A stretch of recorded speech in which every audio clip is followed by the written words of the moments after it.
quien nos presentará transición energética, minería y territorio, la visión de GEDIAM.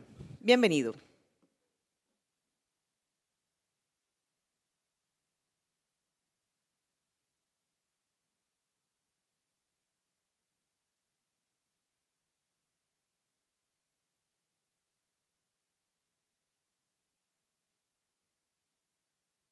Pronto me puedo mover por ahí.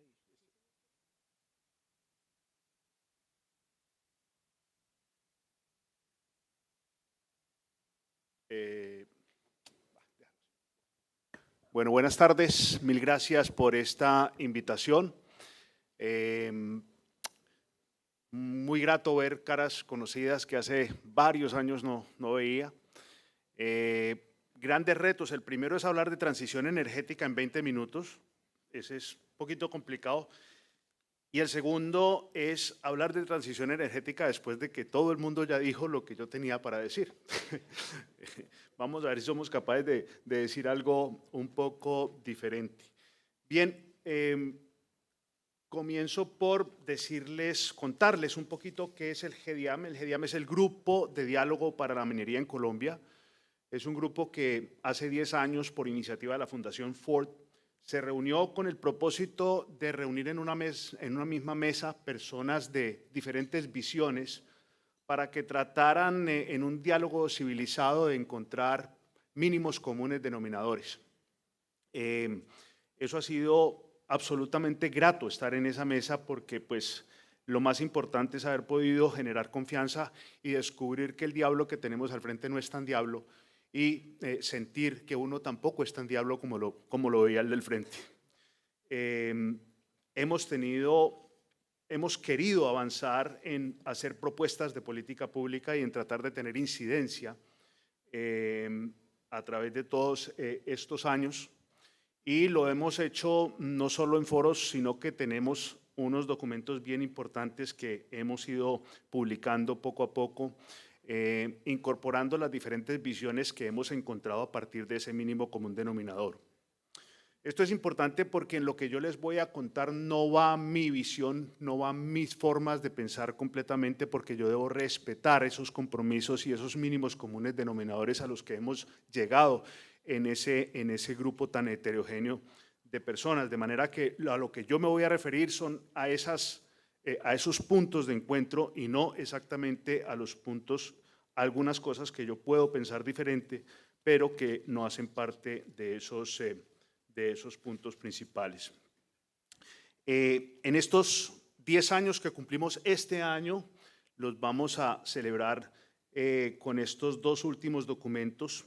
Primero se llama Minería, Medio Ambiente y Resiliencia Territorial, que los documentos tienen una metodología de construcción en la que nosotros, los miembros del GEDIAM, discutimos a partir de experiencias y aportes externos, y una pluma especializada nos ayuda a incorporar esos pensamientos en los documentos. El de Minería, Medio Ambiente y Resiliencia Territorial nos colaboró como pluma María del Pilar Pardo, que es una persona experta en el tema medioambiental, y en el de Transición Energética, Minería y Territorio nos ayudó Tomás. Razón de más que ustedes van a encontrar mi presentación bastante parecida a la de Tomás. De todas maneras, es muy grato. Yo le tengo un absoluto respeto y admiración a Tomás y gozo mucho con las oportunidades que tenemos de conversar en estos temas. Bien, vamos a ver si alcanzamos a presentar algo un poco diferente. Esto no es muy diferente. Aquí quizás el mensaje es: no somos negacionistas, no podemos ser negacionistas. La realidad del cambio climático, exacerbado por efectos de la actividad humana, pues no se puede tapar con las manos, es una realidad, y lo mejor que puede hacer el mundo es asumirlo como tal para encontrar las respuestas. Puede que en las respuestas tengamos diferencias fundamentales, pero en lo que no deberíamos tener diferencias es en perder el tiempo tratando de definir si existe o no existe. Claro que existe, y ahí tenemos unas expectativas que pueden poner el mundo en problemas serios.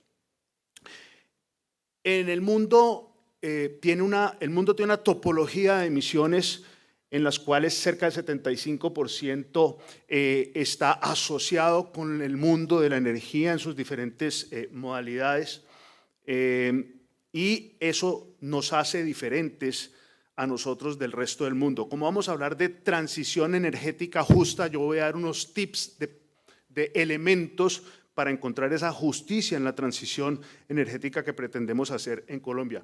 Esta foto es la foto del planeta, pero no tiene nada que ver con la foto nuestra. Adicionalmente, el problema del cambio climático, o mejor, el problema de las emisiones de gases de efecto invernadero no es un problema de flujos, es un problema de stock. O sea, no se construyó ayer ni se construye hoy. El gran problema de la acumulación de gases viene desde el inicio de la era industrial, y pues los grandes responsables son los países que lograron grandes niveles de desarrollo precisamente porque pudieron quemar fósiles, quiere decir, tuvieron la energía más barata para poder generar riqueza y llegar a esos niveles de desarrollo. Uno podría decir, como dice un amigo mío que me acompañó en el gobierno, que este puede ser un problema de conciencias sucias y bolsillos llenos versus gente con conciencias limpias y bolsillos vacíos. Ahí hay un tema de justicia. Colombia, pues todos lo saben, emite menos del 1% de las emisiones, cerca del 0,6, algunos dicen 0,4, otros dicen 0,7. En fin, hacemos esfuerzos enormes en mitigación y seguramente que podíamos llegar a cumplirlos, no es lo que dicen las cifras, pero suponiendo que los cumpliéramos en el año 2030 en la reducción del 50% que se propone, esos ciento y tantos mil toneladas diarias que dejaríamos de emitir, las emitiría el mundo exactamente en 2 minutos. Entonces, los grandes esfuerzos, el gran costo en el esfuerzo que nosotros hagamos en mitigación, pues no va a evitar el problema, porque prácticamente no existimos como generadores del problema. Y eso nos lleva a que tenemos que pensar seriamente, no solo en la mitigación como responsables o como aporte responsable a la humanidad, pero sobre todo a la adaptación como aporte responsable a nuestro propio país.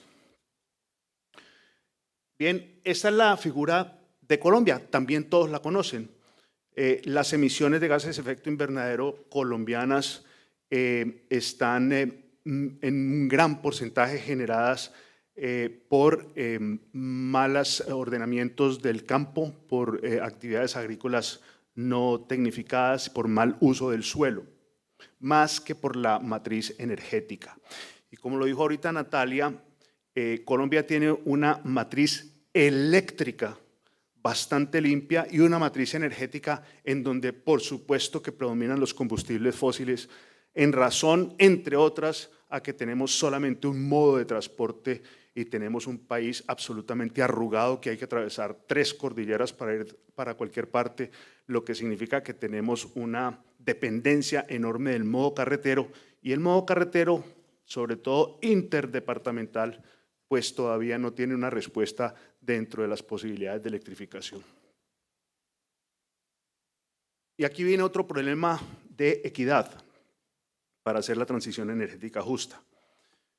Colombia no se puede calificar ni de minero ni de petrolero. Si sumamos el PIB, el peso del PIB del petróleo, el peso del PIB de la minería e incluso el PIB de la energía, no alcanzamos a sumar más del 10%. De manera que todas esas actividades concentradas en el Ministerio de Minas y Energía pues no son exactamente no convierten a Colombia exactamente en un país ni minero, ni petrolero, ni nada de esta cosa. Sin embargo, sí es un sector demasiado importante para ciertas regiones, en la medida en que las regiones productoras prácticamente todo su ingreso proviene de los recursos generados por la actividad extractiva y algunos otros recursos por las transferencias de la nación. Entonces, otro elemento de justicia es qué vamos a hacer con estas regiones, cómo les vamos a procurar una forma de vida posterior a los fósiles, si es que los vamos a eliminar del Tajo. Esto ya lo dijo claramente Natalia y es lo que estamos diciendo. Nuestra matriz eléctrica es maravillosa, 70% de agua y el resto es fundamentalmente de gas, de muy bajas emisiones.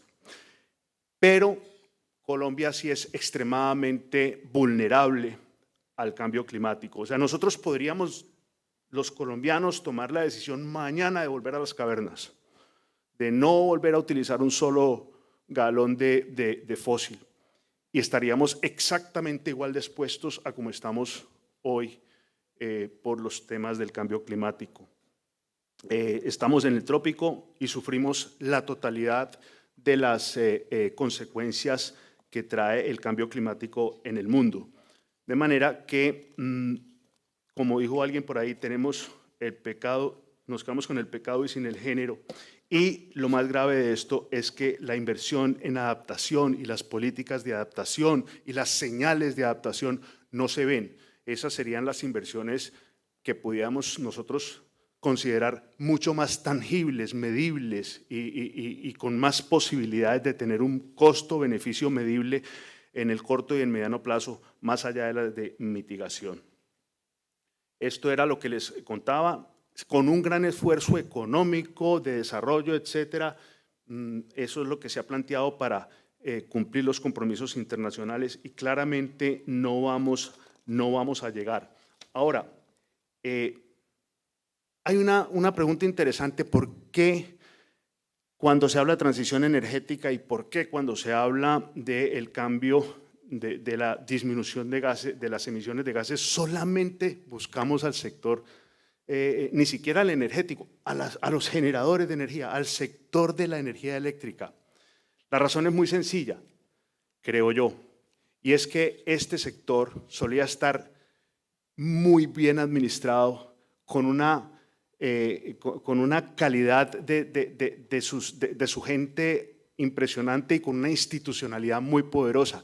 ¿Eso qué significaba? Casi todo lo que nos hemos inventado quienes hemos pasado por ahí lo hemos podido aplicar, porque hemos tenido equipos fantásticos y hemos tenido CREG que han sabido traducir esos deseos de esas políticas y las hemos convertido, unos más rápido, otros más despacio, en elementos tangibles.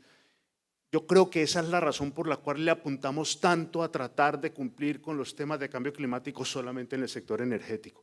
Porque si vamos a la realidad, para poder tener un impacto grandísimo tendríamos que atacar fundamentalmente 3 sectores: transporte, agricultura e industria.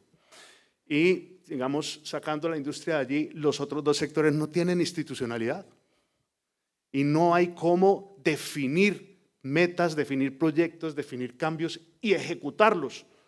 Entonces, de pronto hemos optado por lo más fácil, que es cargar la totalidad de la responsabilidad en un solo sector, precisamente porque goza de una buena institucionalidad, o gozaba. Bien, ahora aquí quizás voy a tratar de hablar un poquito diferente de lo que hablaron mis antecesores. El otro tema de justicia para hacer la transición energética justa. Colombia es un país de regiones, para bien y para mal. El ser tan extremadamente diversos, y yo creo que en eso la geografía ha jugado un elemento muy importante, nos ha dado una potencialidad enorme. Esa diversidad, esas regiones que nadie se las ha tenido que inventar, es la geografía la que las ha diseñado y la que las ha configurado. Nos ha permitido tener culturas diferentes, formas económicas diferentes, hasta lenguajes diferentes. Eso ha sido muy potente, pero también trae consigo un enorme costo de operar, un enorme costo de vivir. O sea, esas regiones están separadas por accidentes geográficos, de manera que transportarse, comercializar, desarrollar empresas entre diferentes regiones es extremadamente costoso. Tirar una línea de transmisión, tirar una tubería de gas, tirar una tubería de poliducto es extremadamente costoso. Y pues no salimos suficientemente premiados como otros países que tienen la mina, el puerto, el río, la hidroeléctrica, todo en el mismo sitio. Nosotros tenemos el petróleo en los llanos, el puerto en la costa y los centros de consumo en el interior, y casi todo está separado por infraestructuras de 800 kilómetros, 500 kilómetros, 700 kilómetros que toca que mantener, y eso cuesta una enormidad. No en vano, las regiones más emproblemadas son las más alejadas y son las más desconectadas. Como pueden ver ahí, los colores más oscuros, pues es la Orinoquía y la Amazonía y parte de la costa pacífica, en donde la pobreza multidimensional es mayor, en donde el acceso a la energía, al gas es menor, y en donde casualmente también están concentradas nuestras minorías étnicas. ¿A dónde voy con esto? Nosotros no podemos hacer o proponer políticas de transición energética justa, estándar para todo el país. Este es un país absolutamente distinto. Esto es un conjunto de una cantidad de países diferentes en unas solas fronteras. Entonces, para que sea justa, tiene que observar las particularidades especiales de cada región. Y ahora, hablando de cómo buscar la injerencia de la minería en esta transición energética justa, pues es peor, porque es que resulta que las regiones carboníferas, que hoy dependen drásticamente de ese mineral, pues no son las mismas regiones en donde están los potenciales de los minerales que necesita la transición energética. O sea, el cobre no está en los mismos sitios donde está el carbón. Las tierras raras no están en el mismo sitio donde está el cobre y donde está el carbón. Entonces, las regiones que van a dejar de tener carbón no van a empezar a tener cobre. Entonces, esas particularidades tienen que observarse, y eso solamente se puede observar y definir en el territorio, yendo al territorio, conversando con el territorio. Es la única manera, y eso no se está haciendo. O sea, las expresiones que se tienen hoy en día frente a la transición energética es como nosotros vemos que hay que hacer esto y entonces todo el mundo haga tal cosa. No, en Colombia eso no se puede. En Colombia hay que adaptar a las regiones y a los sectores las posibilidades para que funcionen, para que podamos tener verdaderas prácticas de transición energética justa. Esas regiones tienen, por supuesto, singularidades geográficas, características económicas, significados simbólicos. Tenemos comunidades absolutamente diferentes y ustedes todos las han sufrido porque todos han tratado de llevar a cabo proyectos en regiones en donde se han estrellado con la realidad social y con la realidad ambiental y con la realidad étnica de cada una de ellas, totalmente diferente. Y aquí hay un problema que tenemos y que según lo que piensa el GEDIAM,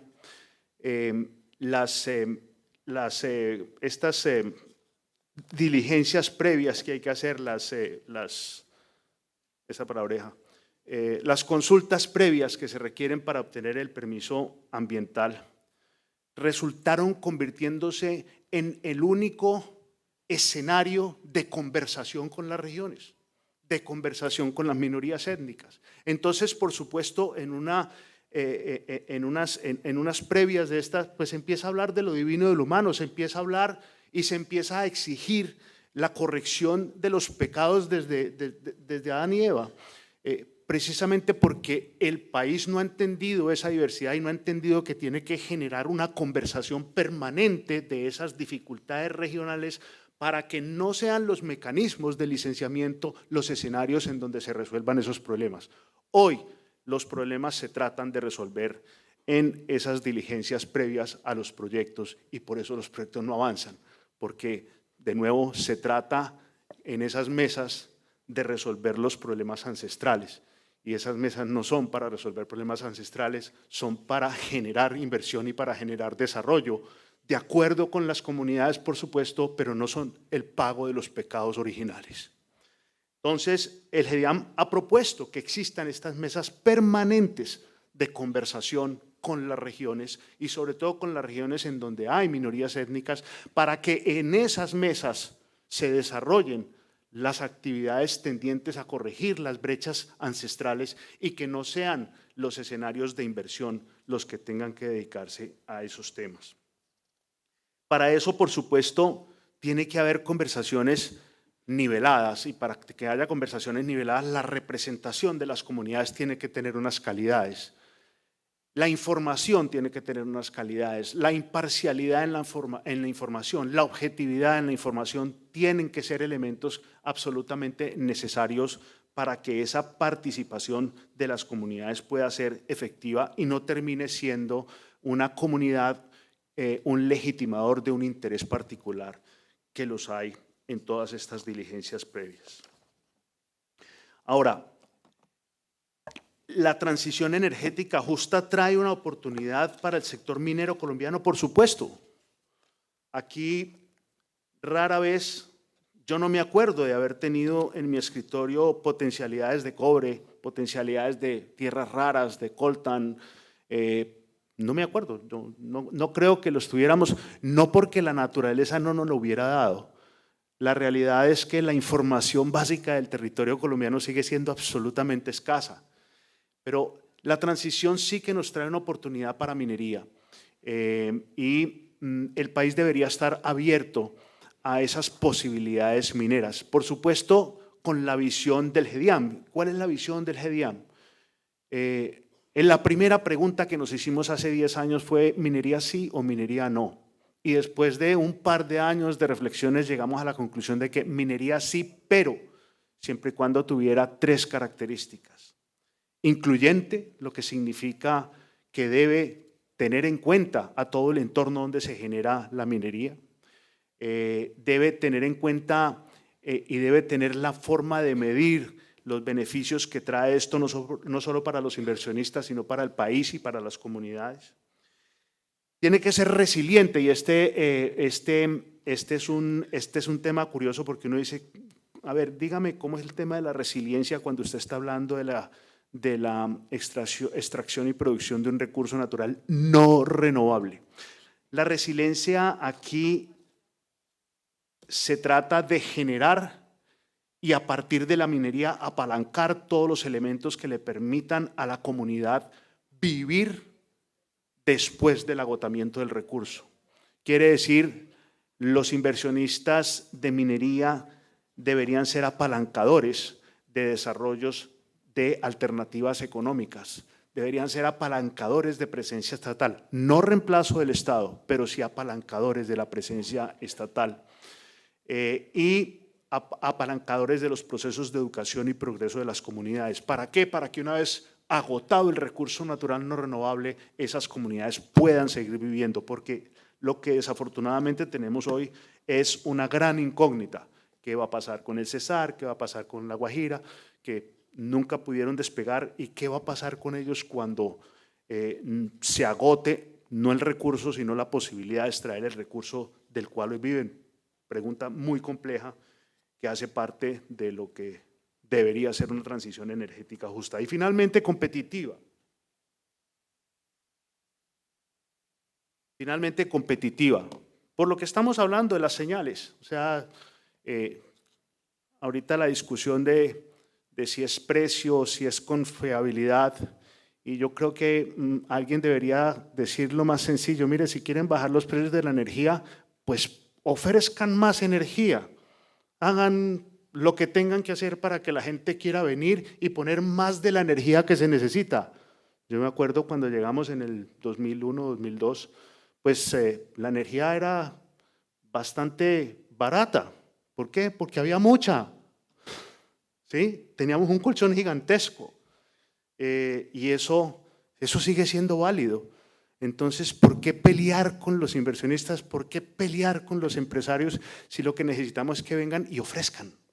Y pongan oferta. La manera más fácil de bajar los precios es que haya oferta por encima de la demanda. Ellos saben hacerlo. Entonces, esa sede de competitividad es vital.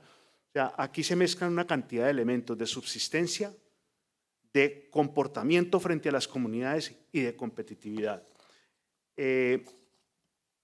Ese quizás es el mensaje final y es para que esta minería pueda tener una participación en la transición energética justa, y para poder decir algo diferente de lo que ya dijeron todos mis compañeros, que lo comparto totalmente, pues hay que volver ese discurso realidades. Empecemos por hacer un piloto de transición energética justa en las regiones. Busquemos todas esas particularidades, sentémonos a conversar en esas regiones que tienen ese potencial y a ver si somos capaces, de pronto, con una metodología tipo GEDIAN, de encontrar los vértices comunes que tienen las diferentes visiones, sacar mínimos comunes denominadores y a partir de ahí construir ese tema en la región. Conformar una comisión intersectorial. Claramente, aquí trata todo el mundo de resolver su propio problema y resulta que todo esto está unido. Entonces, si no hay gas, la energía no va a bajar de precio. Si lo tenemos que importar, vamos a tener que pagar un mayor valor. Entre otras cosas, es muy chistoso lo que he escuchado en estos días, y es que quienes importan el gas para que el país no se apague son unos tipos muy malos, y resulta que ellos ni lo importan y lo único que hacen es procesarlo, y el precio no lo ponen ellos, el precio lo pone el mercado internacional, y a eso estamos sujetos cuando no tenemos nuestros propios recursos. Entonces, hay que buscar los recursos propios. Hay que tener un enfoque diferencial, tanto regional como sectorial, para poder ofrecer realidades de los nuevos desarrollos. O sea, tenemos que pensar que si uno de los minerales para la transición energética es el cobre y lo tenemos, pues el cobre no puede ser visto de la misma manera que el resto de la minería. Tenemos que hacer las modificaciones necesarias para incentivar este tipo de minería. Y si ese está en una región compleja, pues tenemos que tener los elementos diferenciales para que hagan compatible ese desarrollo minero de ese mineral especial en esa comunidad especial. Tenemos que agilizar la viabilización de proyectos de electrificación, pero teniendo el cuidado de tener los combustibles de la transición. El combustible de la transición es el gas, por supuesto. Entonces, no podemos transitar una transición sin el combustible de la transición. No se puede comer carne y tomar leche de la misma vaca, ¿sí? Entonces no podemos tratar de hacer las mismas dos cosas con el mismo recurso. Tenemos que tener algo para poder transitar la transición, y ese es el gas. Entonces no podemos maltratarlo como lo estamos maltratando. Y el gas internacional vale lo que vale porque no depende de nosotros. El nuestro vale lo que vale porque depende de nosotros. Eso tenemos que ponerlo de presente. Habilitar mecanismos de financiación. Esto no es gratis y esto además no es barato. Esto requiere una gran cantidad de recursos. De nuevo, Tomás hizo la presentación, 2 puntos del PIB mundial, trasladémoslo aquí, 2 puntos del PIB, o sea, repetir, duplicar lo que hay, lo que hoy ya se hace en inversión sin tener de dónde, de manera que tenemos que tener la fuente de financiación, y para tener la fuente de financiación tenemos que tener reglas claras y tenemos que tener confianza. Entonces,